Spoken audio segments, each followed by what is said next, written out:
Welcome to the Maria Liberati Show, where food meets art, travel, and life. So what does food mean to you? Well, this week's episode is dedicated to Mother's Day, which is coming up at the end of this week. And my special guests are, I have food blogger Merritt Allen, who gives us some simple but yet lovely recipes that you can create for Mother's Day. And then I have Amy Poulton, who is from hometalk.com, and she's going to give us some DIY, that's do-it-yourself, gift ideas that you can create. And then we have Lana Maniskowski, who heads up a really interesting event that is for Mother's Day, but the event is called Other's Day. So stay tuned for those interesting interviews. But I wanted to share some interesting facts also about Mother's Day. The origin of Mother's Day is, the American version of Mother's Day was created by a woman named Anna Jarvis in 1908, and it became an official U.S. holiday in 1914. It has its roots in the early Christian festival known as Mothering Sunday, which was a time when people would return to their mother church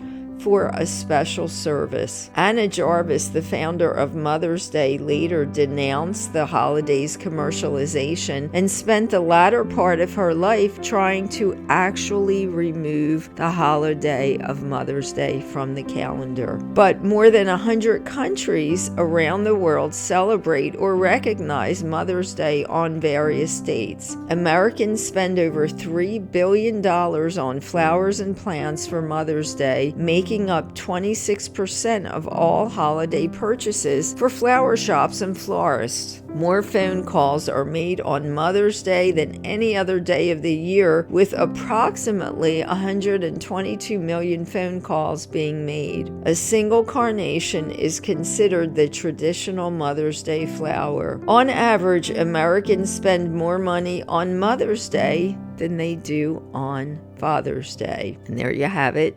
Some interesting facts about the holiday. Craving a taste of Italy? Discover the secrets of authentic Italian cuisine with my book series, The Basic Art of Italian Cooking. From classic pastas to divine desserts, each book is your ticket to creating delicious Italian masterpieces right at home. Buon appetito! Get your copies today and transform your kitchen into an Italian bistro. And the 3 books in the series are The Basic Art of Italian Cooking, The Basic Art of Italian Cooking Holidays and Special Occasions, and The Basic Art of Italian Cooking Da Vinci Style. And each one also includes stories that go along with the recipes. So get your copies on marialiberati.com, artoflivingprimamedia.com, amazon.com, and anywhere books are sold. And just a reminder, before we get to our interviews, I will be doing a Dinner with Da Vinci cooking class at the Bucks County Community College in Newtown, Pennsylvania on June 8th. If you're in that area or going to be in that area for that time, just call the college. It's offered by the Continuing Education Department. And registration is limited, so be sure to register as soon as you can. Give a call to the college.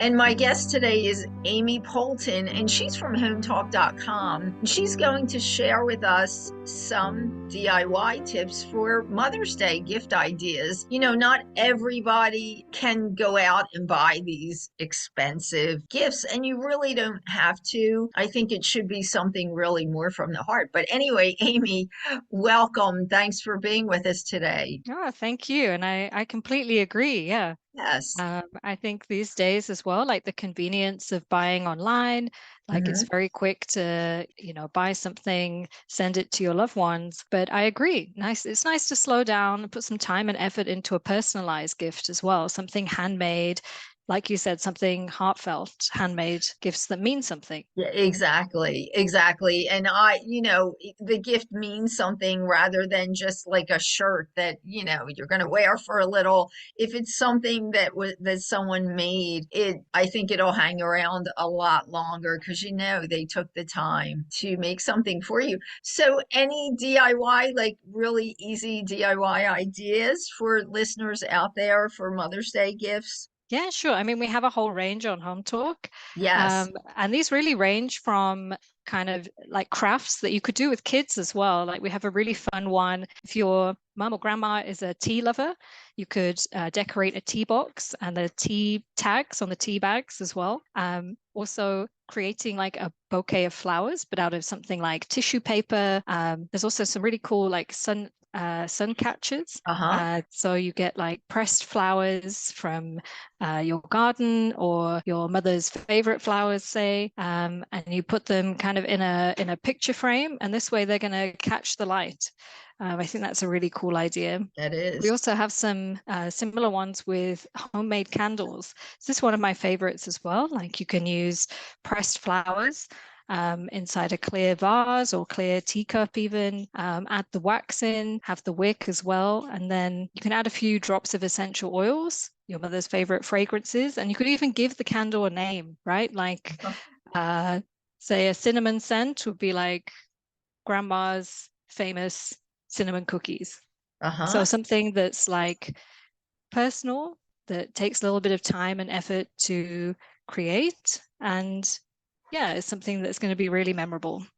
Oh, that's great. Yes. And I mean, who doesn't like a candle? So, and that's a Yeah, great idea. It's a great idea. It's all natural also, and you don't have to worry about somebody putting in some synthetic scents or things like that. exactly. Yeah, And yes, as I mentioned, who doesn't like that? And with it coming from something that somebody actually made with their own hands, it's definitely going to be around, I'm sure, or get a special place in the house of the person that receives the gift. So, are there any like trendy types of gifts that we can talk about for Mother's Day this year? Anything trending? anything trending? That's a great question. Yes. Something that I've noticed trending, not necessarily just this year, but Uh-huh. in more recent years, is like personalized gifts that incorporate photos. Because like even with online tooling these days, if you have a Mhm. digital copy of that photo, you can print it on something, a mug or a canvas. There's a really cool tutorial on Home Talk that's like a poster hanger. It almost looks Uh-huh. like a little tapestry Uh-huh. with a family photo on. Um, Another one is someone made a lantern Uh-huh. out of family photos. So they like printed them on paper, Mod Podged them onto picture frames with clear glass, and then put a battery operated candle inside. So it's Uh-huh. like photos are lit up from the inside, which is really cool. I think, yeah, we can leverage technology to make something that's still very unique and crafty and handmade as well. That's great. That's great. That's wonderful, Amy. So you are from it's hometalk.com, and people can go there to get more inspiration for making their gifts. You only have a few more days till Mother's Day, so they need to get cracking and get on the website Yeah.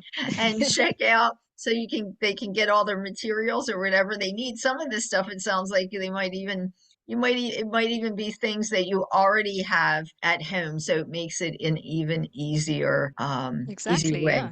to get a gift. But great. And so that's hometalk.com. And I'm sure Amy will be back again with some other DIY ideas for us. Thanks, Amy. And my special guest for Mother's Day, she's going to share some recipes with us, is Merritt Allen. She has a blog called It's Better with Butter.com. She's going to share some recipes with us. Merritt, thank you so much for being here. Well, thank you for having me. It's so exciting. Yes. So tell us, do you have some recipes or a recipe that you can share with us for especially for Mother's Day. Yeah, I think Mother's Day is always a really fun opportunity to get kids in the kitchen. It's Uh-huh. about the moms. So, growing up, we'd always do these really big breakfasts, but they were really easy recipes like pancakes or whipped cream or something like that. So, Uh-huh. I try to think about that when you're thinking about Mother's Day. It's like, what can a 6-year-old throw into a mixer and just like go wild with it? Uh-huh. So for breakfast, I think I have a couple of pancake recipes that I would really recommend if you're like, this is easy. It's going to be so great for mom. She doesn't have to get up. And then pairing it with a coconut whipped cream Oh, that that sounds truly just throw it all into a stand mixer and you let it go until it's stiff. I think what's really fun about it is it's really lightly sweet, so you can put it in coffee, you can put it with berries, and you can put it on top of pancakes. And uh-huh. it's really fun for kids because you can pick out the berries to go with it. They can chop up apples or peaches or strawberry, anything they want. And it's this really pretty recipe that they can give to their moms. So that's probably something, if I was living near my mom, I'd probably make her that this year. But I don't live near her. So hopefully someone makes it for their mom. And Yeah, then that sounds like a really pretty recipe. And I know I can remember when I was young, I would, when I was little, I'd be making that was like our big thing. My brother and I would make breakfast in bed for my mom for Mother's Day, and it was usually pancakes or yeah. some type of pancakes or waffles or something. So that sounds like a really pretty recipe. Yeah, and it's just fun. I think breakfast in bed is like the most common what we do for our moms. So Yep, if kids can be the most hands-on part of it, I think that's great because they're the ones that need to show the appreciation. definitely, definitely.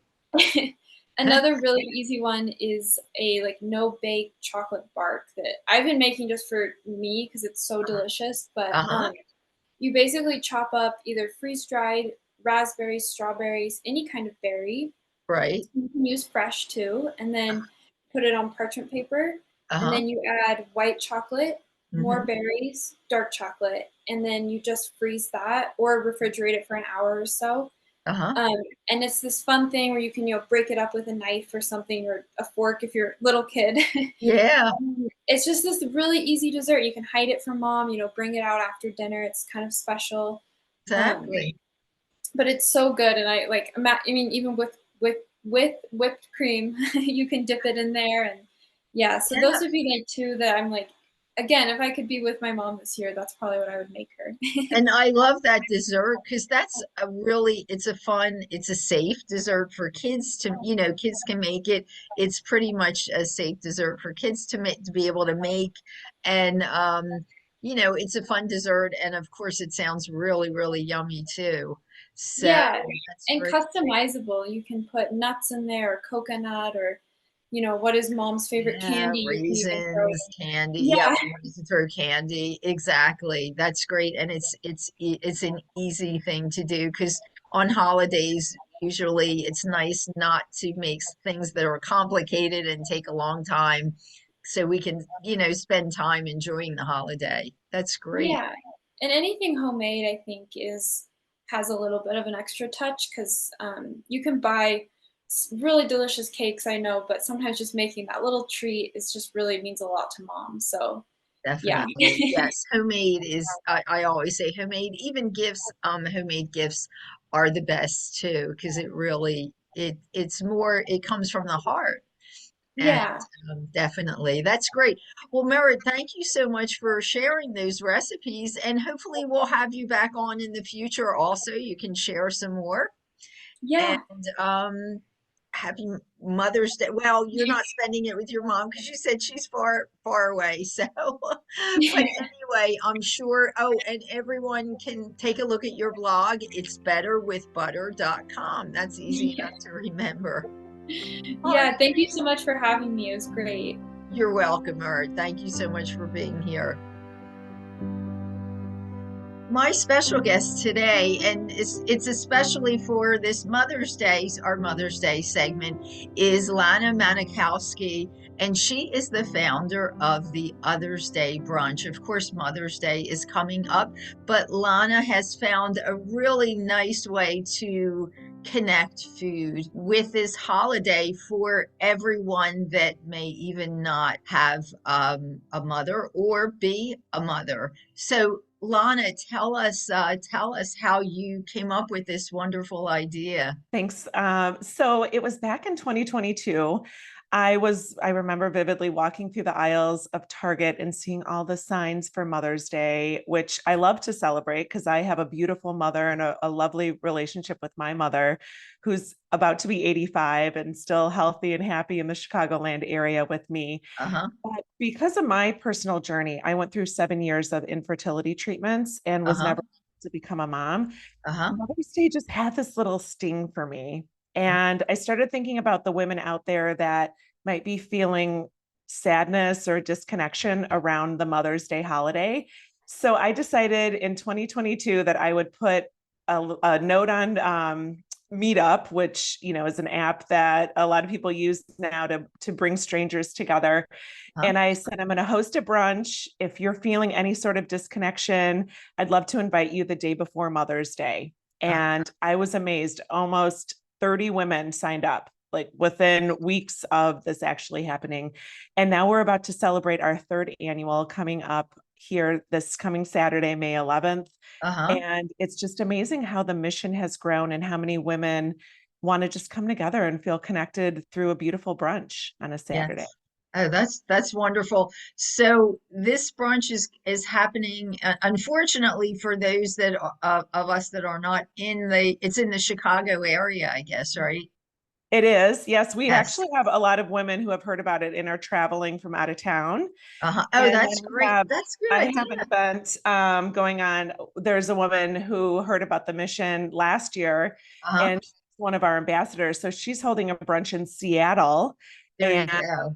I think, there's so many women that resonate with the mission that have raised their hand, and I know this is going to continue to grow. Yes, I was just going to say I can excuse me, I can imagine that happening with women in other areas wanting to start that, doing something like that, being an ambassador for you, or creating a weekend event and taking the trip out to the Chicago area and making it kind of a fun trip and attending the brunch. Yeah, so it's been nice because something that might have historically felt really sad now feels like a Yes, celebration. And that's exactly. really my goal of creating this, is to help women feel more connected. And so many women come in as strangers. A lot of people hear about the brunch and they don't know anyone going, but they feel called to attend, and then they end up leaving with some amazing new connections. So it's just Yeah, been beautiful to see that's it. wonderful. And it's a brunch. Is that what it is? It's like a Mother's Day brunch. It is. I Mhm. have a chef here from a well-known restaurant in the Chicagoland area who has catered it the last couple of years. Uh-huh. And it's just, everything has just organically grown really beautifully, and getting feedback from year after year, the women who have come, and how can we make it feel even better and more connective for them. So we have swag bags, businesses across the US who have heard about us doing this event, and they've donated items that we're going to give away free, to anyone who attends, people who are donating services, and we're going to have drawings. And it's mind-blowing to see how something that literally became to be just weeks before I even hosted my first event in 2022 is now growing to be something so big. Oh, that's wonderful. Well, much success with that. And if anyone wants to attend, tell them where they can find you, or find info, or is it sold out, or can people still attend for this Mother's Day? Well, if they come from listening to the show, I will absolutely make sure that we have a space for them, but we are nearing capacity. And tickets can be purchased at lanamanikowski.com/othersday, OTHERS day. Okay, that's great. And we'll try to put that info up on the Maria Liberati Show website. That's wonderful. Well, Lana, thank you so much and happy Mother's Day and Mother's Day. I'm sure you'll be able to celebrate Mother's Day with your mom Yes. and Mother's Day too. And much success with the event and keep us posted. It probably will be, I'm sure you'll be growing to other parts of the country. Absolutely. Great. Thank you. Thanks, Maria. Take care. You too. Bye. Embark on a delicious journey with my Gourmand World award-winning book series, The Basic Art of Italian Cooking. Savor the secrets of Italy's rich culinary heritage, narrated by me, a seasoned traveler. Each page is a new destination, each recipe an unforgettable adventure. Your taste buds will thank you. Get your copy today on Amazon.com, MariaLiberati.com, ArtOfLivingPrimaMedia.com, and anywhere books are sold. And there are 3 in the series: The Basic Art of Italian Cooking, The Basic Art of Italian Cooking, Holidays and Special Occasions, and The Basic Art of Italian Cooking, Da Vinci Style. And I'd like to thank my producer for this week's episode, Britton Roselle, and this week's special guest for joining in. And as always, you can find me at MariaLiberati.com, on Facebook at Chef Maria Liberati, on Instagram at Maria Liberati, on LinkedIn at M Liberati, on Twitter at Maria Liberati, on Vimeo at Maria Liberati, and our YouTube channel for the show is the Maria Liberati Show. You can find videos of many of our podcasts on the Maria Liberati Show at YouTube. And until next time, peace, love, and pasta.